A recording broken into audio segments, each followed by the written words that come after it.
ব্যাস রেডি, আসি টয়লেট থেকে ঘুরে, তারপরেই চলো যাচ্ছি বেরিয়ে। যাও, এই দিক থেকে আমাদের বেশ সুবিধা, সাইড করে সেরে নিতে নেই বাধা।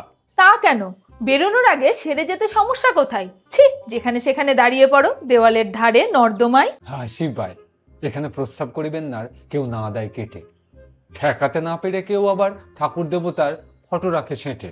বমি পাই, যাতায়াতের পথে কোথাও এত গন্ধ ছড়ায়, পরিবেশ দূষণ, দৃশ্য দূষণ আসে না একটু মাথায়? আরে, প্রকৃতির মাঝে প্রকৃতির ডাক সাড়া না দিয়ে কি পারি? লজ্জার খাতিরে তোমাদের উপায় নেই, তোমরা নারী। আমরা তো পারি সঠিক জায়গা না পেলে চেপে রাখতে, সমস্যা তো বটেই রাস্তায় বেরিয়ে বেশি জল খেতে। তাহলে আগে শরীর না করব পরিবেশ নিয়ে মাথা ব্যথা? দূরে কোথাও গেলে আশেপাশে কিছু নেই, মনে আসবে নীতি কথা। সে দু একটা বিচ্ছিন্ন ঘটনাকে তো আর অভ্যাস করা যায় না। আর শরীর নিয়েই ভাবো যদি, তার পরিবেশ নিয়ে ভাববে না? নোংরা পরিবেশে কি শরীর মন থাকতে পারে ভালো?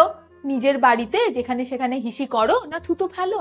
আহা, রাস্তাঘাটে যদি পর্যাপ্ত পরিমাণে না থাকে ব্যবস্থা, যেখানে সেখানেই সারতে হয়, হবে এই অবস্থা।